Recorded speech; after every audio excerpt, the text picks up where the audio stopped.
Odysseus was one of the greatest strategists of the ancient world. He survived monsters, storms, and even the wrath of the gods. But here's the question: how did a man who could outsmart an entire city end up losing almost everything on the way home? He left Troy with 12 ships and more than 600 men. Only one man would make it back. And the reason why began with a single moment of unchecked ego. So let's uncover this story step by step.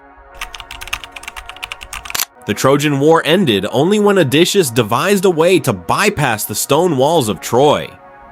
He convinced the Greeks to hide soldiers inside a massive wooden horse, using a deceptive gift to burn the city from the inside out. With the war over, Odysseus departed for home with the full resources of a victor, a fleet of 12 ships and more than 600 battle-hardened soldiers. His destination was the island kingdom of Ithaca. By all geographical standards, the trip across the Ion should have been a routine 2-week voyage, but the tactical mind that breached the walls of Troy was ill-equipped for the nuanced demands of peacetime leadership.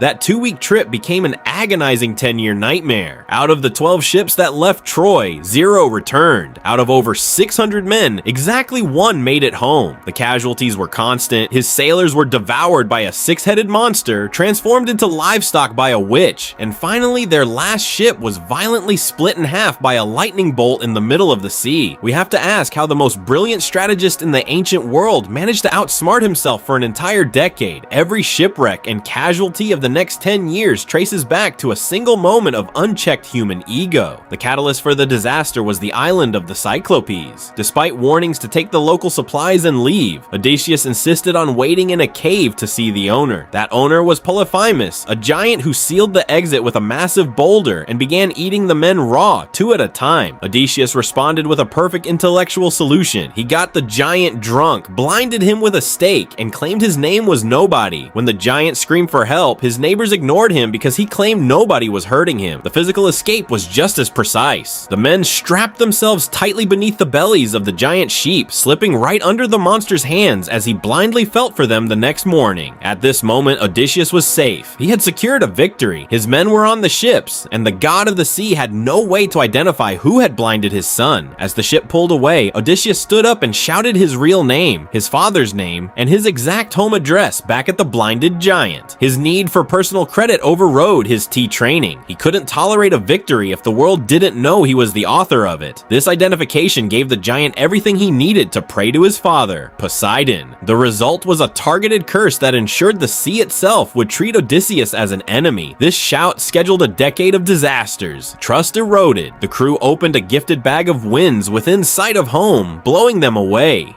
Giants destroyed 11 ships, and the survivors spent a year stranded as pigs by the witch Circe. Arrogance took an even deeper toll when Odysseus descended into the underworld. There he found the ghost of his mother, who died of grief waiting for a return he had delayed through his own pride. Odysseus was no longer a commander. He was a captain desperately managing a mutinous crew that was being systematically dismantled by his past mistakes. The final breaking point came on the island of Thornacia. Starving and exhausting, the crew directly disobeyed orders and slaughtered the sacred cattle of the sun god.